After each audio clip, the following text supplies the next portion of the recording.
திடீர்னு வீட்டுக்குள்ள இருந்து வேற ஜல் ஜல்லுங்கிற சத்தம் வந்துச்சு. குன்றுகளை குடைஞ்சு கோயில்கள் ஆக்கிற கலையும் சைவ வைஷ்ணவ சமயங்களுக்கும் இடையில தீவிரமான போட்டி ஏற்பட்டுச்சு. தம்மோட இந்த விருப்பத்தை மகேந்திர சக்கரவர்த்தி கிட்ட சொன்னாரு. இன்னொரு முக்கியமான காரணமும் இருந்துச்சு. வானலாவி வளர்ந்திருந்த மரங்களோட கிளைகள் நெடுந்தூரத்துக்கு நெடுந்தூரம் பரவி பின்னிக் கொண்டிருந்த வன பிரதேசத்துக்கு மத்தியில ஒரு அழகான சிற்ப வீடு காணப்பட்டுச்சு. மனோகரமான காலை நேரம். சூரியோதயமாகி ஒரு ஜாமம் இருக்கும்.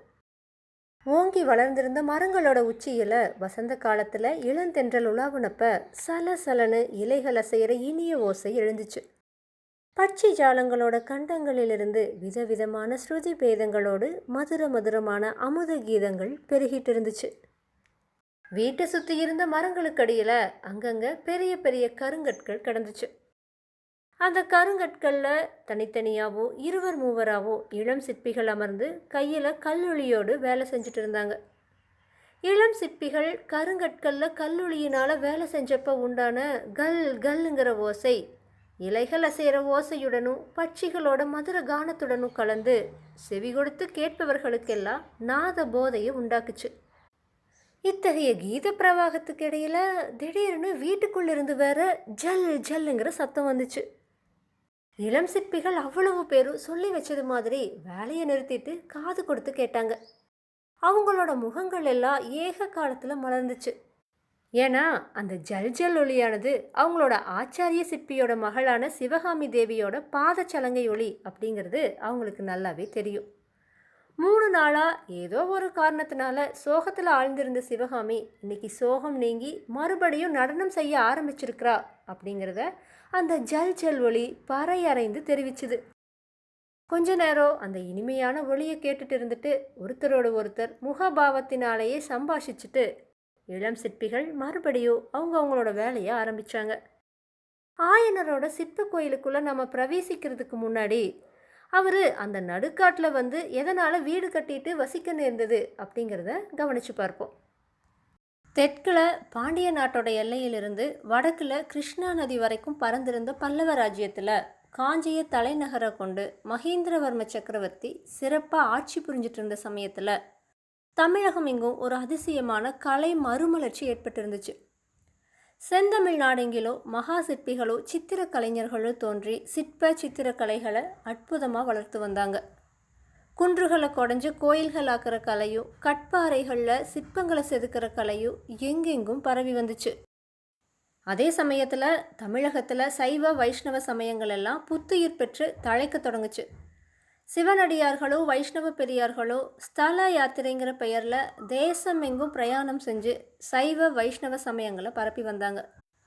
இதனால் தமிழகத்தில் போன சில நூற்றாண்டு காலமாக வேரூன்றி இருந்த புத்த சமண சமயங்களுக்கும் சைவ வைஷ்ணவ சமயங்களுக்கும் இடையில தீவிரமான போட்டி ஏற்பட்டுச்சு. அந்தந்த சமய தத்துவங்களை பற்றின விவாதங்கள் எங்கே பார்த்தாலும் காரசாரமாக நடந்துட்டு இருந்துச்சு. இந்த மாதிரியான சமய போட்டி கலைத்துறையில் தான் ரொம்ப அதிகமாக காணப்பட்டுச்சு. ஒவ்வொரு சமயத்தினரும் அவங்கவுங்களோட சமயத்தை ஒட்டி கலைகளை வளர்க்க முயற்சி பண்ணினாங்க.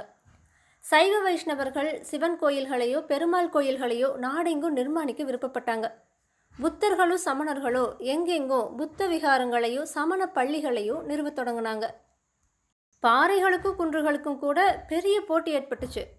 ஒவ்வொரு மதத்தினரும் இது எங்களோட குன்று, இது எங்களோட பாறை அப்படின்னு பாத்தியத்தை கொண்டாடினாங்க. அந்த பாறைகளையும் குன்றுகளையும் குடைஞ்சு கோயில்களையும் விகாரங்களையும் நிர்மாணிக்கிற ஆசையால் தான் அப்பேற்பட்ட போட்டியே உண்டாச்சு. அதே மாதிரி தான் சிற்பிகள் சித்திரக்கலைஞர்களுடைய விஷயத்திலையும் பலமான போட்டி ஏற்பட்டிருந்துச்சு. பெயர் பெற்ற சிற்பிகள் கிட்டவோ சித்திரக்கலைஞர்கள் கிட்டவோ 4 மதத்தினரும் வந்து மன்றாடி அழைச்சாங்க.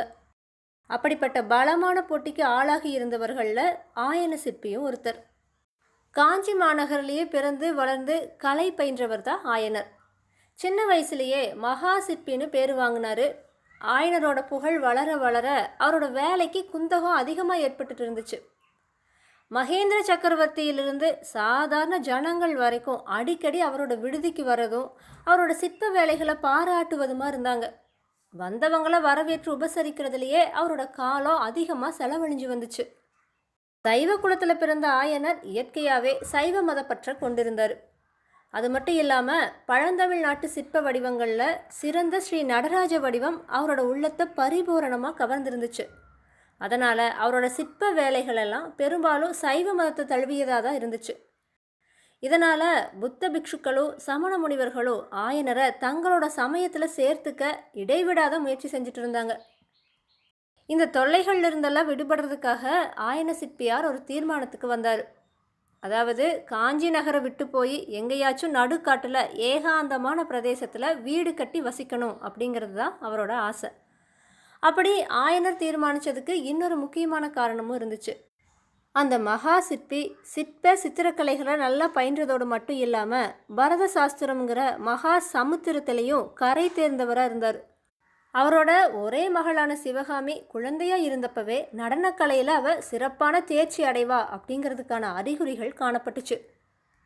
ஆயனரோட மனசில் ஒரு பெரிய ஆசை உதயமாச்சு. குழந்தை சிவகாமிக்கு பரதநாட்டிய கலையில் பயிற்சி கொடுக்கணும். அவளோட நடன தோற்றங்களை பார்த்து அதே மாதிரி ஜீவக்கலையுள்ள நவநவமான நடன வடிவங்களை சிலைகளில் அமைக்கணும் அப்படிங்கிற ஆசை அவருக்கு உண்டாச்சு. அந்த ஆசை நாளுக்கு நாள் அதிகமாச்சு. நகரத்தை விட்டு எங்கேயாச்சும் ஏகாந்தமான பிரதேசத்துக்கு போனாலொழிய இந்த மாதிரியான ஆசை நிறைவேறது சாத்தியம் இல்லை அப்படிங்கிறதையும் அவர் நல்லாவே உணர்ந்தார். ஆயனர் தம்மோட இந்த விருப்பத்தை மகேந்திர சக்கரவர்த்தி கிட்ட சொன்னார். கலைஞர்களோட விசித்திரமான குணாதிசயங்களை நல்லா அறிந்தவரான மகேந்திர பல்லவர் உடனே அவரோட யோசனைக்கு சம்மதம் கொடுத்தாரு. அதுக்கு வேண்டிய சௌகரியங்களையும் செஞ்சு கொடுக்க முன்வந்தார். காஞ்சியிலிருந்து ஒரு காத தூரத்தில் ராஜபாட்டையிலிருந்து விலகி இருந்த அடர்ந்த வனப்பிரதேசம் ஒன்றத்தான் ஆயனர் தேர்ந்தெடுத்தார். அங்கே வீடு கட்டிட்டு குழந்தை சிவகாமியுடனும் கணவனை இழந்திருந்த தன்னோட தங்கையுடனும் வசிக்க தொடங்கினார். எந்த நோக்கத்தோடு ஆயனர் அந்த ஏகாந்தமான பிரதேசத்தை தேடி வந்தாரோ அந்த நோக்கம் சில அம்சங்களில் நல்லபடியாகவே நிறைவேறி வந்துச்சு. சிவகாமி நாட்டியக்கலையில் நாளுக்கு நாள் தேர்ச்சி அடைஞ்சு வந்தா. அவளோட நடன தோற்றங்களை பார்த்து ஆயனர் முதல்ல அந்த மாதிரியான சித்திரங்களை வரைஞ்சிக்கிட்டாரு. அதுக்கப்புறம் அந்த சித்திரங்களை போலவே அதிசயமான ஜீவக்கலை பொருந்திய நடன உருவங்களை கல்லில் அமைக்க தொடங்கினார். ஆயனர் என்னதான் ஏகாந்தமான பிரதேசத்துக்கு போனாலும் வெளி உலகம் அவரை அடியோடு தனியாலாம் விட்டுடலை. கலைஞர்களோ கலைகளில் பற்றுடையவர்களோ காட்டு வழியில் புகுந்து ஆயனருடைய வீட்டை அடிக்கடி தேடி போனாங்க. அப்படி போனவங்களில் முக்கியமானவங்க மகேந்திர சக்கரவர்த்தியும் அவரோட குமாரரான மாமல்லரும் இருந்தா. இவங்க ஆயனரோட வீட்டுக்கு போகிறதுக்கு இன்னொரு முக்கியமான காரணமும் இருந்துச்சு. சக்கரவர்த்தியும் மாமல்லரும் ஒரு நாள் கடல்மல்லை துறைமுகத்துக்கு போயிருந்தப்ப கடற்கரையோரமாக பறந்து கிடந்த குன்றுகளும் பாறைகளும் அவங்களோட கவனத்தை கவர்ந்துச்சு. அந்த குன்றுகளிலும் பாறைகளிலும் விதவிதமாக சிற்ப வேலைகளை செஞ்சு கடல் மல்லை தலத்தை ஒரு சொப்பன லோகமாக செஞ்சுடணும் அப்படின்னு அவங்க தீர்மானித்தாங்க. தமிழகம் எங்கும் இருந்து ஆயிரக்கணக்கான சிற்பிகள் அங்கே வேலை செய்ய தொடங்கினாங்க. இந்த வேலைகள் சம்மந்தமாக ஆயனர்கிட்ட கலந்து ஆலோசிக்கிறதுக்கும் அப்பப்போ அவரை அழைச்சிட்டு போய் நடந்திருக்கிற வேலைகளை காட்டுறதுக்குமா சக்கரவர்த்தியும் மாமல்லரும் அவரோட வீட்டுக்கு அடிக்கடி வர வேண்டி இருந்துச்சு. அப்படி வரப்பெல்லாம் ஆயனரோட நடன சிற்பங்களை பார்த்து அவங்க பாராட்டியதோடு மட்டும் இல்லாமல் சிவகாமியை நடனமாட சொல்லியும் பார்த்து சந்தோஷப்பட்டாங்க. சிவகாமி மங்கை பருவத்தை அடைஞ்சு நடனக்கலையில் ஒப்பற்ற தேர்ச்சியும் அடைஞ்சதுக்கப்புறமா காஞ்சி ராஜசபையில் அவளோட நடன அரங்கேற்றத்தை நடத்தணும்னு சக்கரவர்த்தி கட்டளையிட்டு இருந்தார். அந்த அரங்கேற்றம் எப்படி இடையில தடைப்பட்டு போச்சு அப்படிங்கிறத இந்த கதையோட ஆரம்ப அத்தியாயங்களை நம்ம ஏற்கனவே பார்த்துட்டோம். இதுதான் ஆயன சிற்பி மற்றும் சிவகாமியோட வரலாறு. இத்தோடு 11வது அத்தியாயம் நிறைவடைஞ்சிருச்சு. புத்த பிக்ஷுவும் பரஞ்சோதியும் படகுல ஏறி அகழியோட அக்கறையை அடைஞ்சாங்கன்னு நம்ம ஏற்கனவே பார்த்தோம். ஆமாம், அவங்க எங்கே போனாங்க? கல்கி அவர்கள் அவங்கள பற்றி இன்னும் சொல்லலை. அடுத்த அத்தியாயத்திலையாச்சும் சொல்லுவாரான்னு பார்க்கலாம். 12வது அத்தியாயத்தோடு நான் உங்களை அடுத்த பதிவில் சந்திக்கிறேன்.